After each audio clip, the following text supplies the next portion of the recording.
So I guess Kevin Durant is set on being traded by the Nets. I don't know why I'm talking like that, but hey guys, what's up? I hope you guys do have a great day. I won't ever try to do a Southern drawing again, but supposedly the Nets are not rescinding the trade request. So according to Zach Lowe, as you guys saw in the video, and also we'll talk a little bit of Raptors, okay?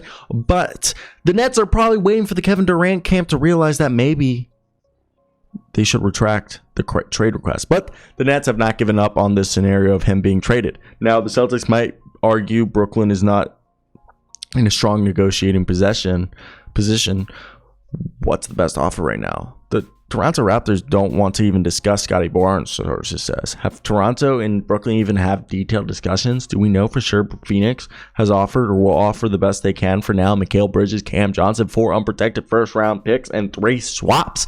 Does Brooklyn have any interest in Miami Heat packages that don't include Bam Adebayo along the lines of Nikola Jovic, Tyler Hero, probably Gabe Vincent, Max Strus? I guess because they don't want to send Kyle Lowry. So you look over the place. Where is Kevin Durant going to go? Because we talked about this earlier in the video about Kyrie. Now look at the team. Royce O'Neal, the younger version of PJ Tucker and Jay Crowder on this team. You have a potentially healthy Ben Simmons, who's arguably a top 5 defender in the NBA. You brought in TJ Warren. You brought in Edmund Summer, who was a great 3-point shooter before he blew out his Achilles. David Duke and Cam Thomas dominated the summer league. You have Day'Ron Sharpe and Nick Claxton, Seth Curry and Joe Harris. Joe Harris hopefully will be back healthy, one of the best 3-point shooters. Got 2-way contract on Aldontis Williams, big old point guard. So what do we go from here? Because the whole situation's interesting. I don't know if you guys agree. I think this is where you look at something and you're like, what is going to happen? What is the best thing that can happen and why? And I, for one, obviously would love to see 2 things happen. Either Kevin Durant go to a team that we do not expect, or Kevin Durant to return. Because at this point, why leave? Okay, it seems like your best chance at this point is to stay where you're at. And I don't know. I don't know. Let's just pull up some NBA thoughts, because the whole Kevin Durant situation it's weird, okay? It's weird. And when I look at KD, I think Kevin Durant's a guy who is awesome, but you look at the Hawks gave up 2 unprotected first picks for DeJounte Murray, which meant Minnesota had to give Utah 3 unprotected firsts for Rudy Gobert, which means the Jazz want even more for a 3-time All-Star and offensive hub, Mitchell, which means the Brooklyn Nets, if they want to trade Kevin Durant, they want all your players, your Hulu login, and your firstborn child, basically, for KD. And this is the greatest side of a lopsided transaction, and I think they do a great thing that various teams are waiting on what could happen with Durant. They won't make a move until they know that they can no longer acquire him.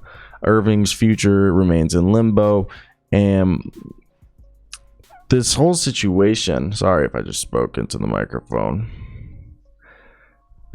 Look, the Jazz didn't anticipate to receive 3 first-round picks, another top 5 protected one, a 21-year-old who just went in the first round less than a month prior, and a first-round swap along with various handful of players for Gobert. But it happened, and now Utah has set its price for Mitchell as if Gobert's trade wasn't an outlier, and the Nets have done a similar thing with Durant.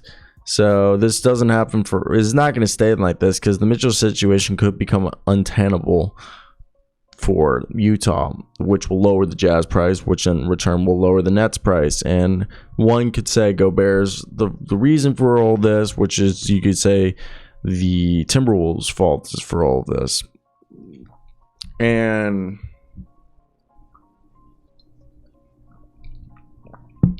you want to hear something wild? Who wrote this piece? Fred Katz wrote a little piece. So the famous Timothy Mozgov contract 6 years ago supposedly surprised Mozgov.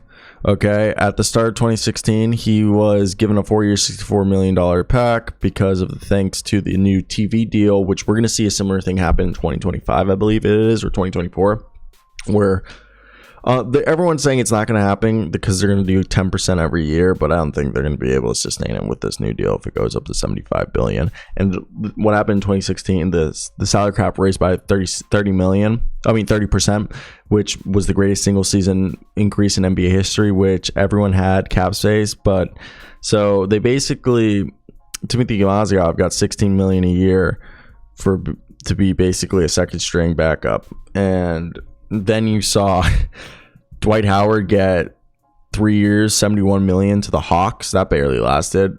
Bismack Biyombo got 4 years, $72 million for the Magic. Wizards got Ian Mahimi, 4 years, 64, and Gorgie Dang got a 64 4 years extension. And what Fred Katz says, what does in the world do all these contracts have to do with the Knicks and the NBA today? The same dynamic that overcame the league following his signing is occurring right now, but in the trade market.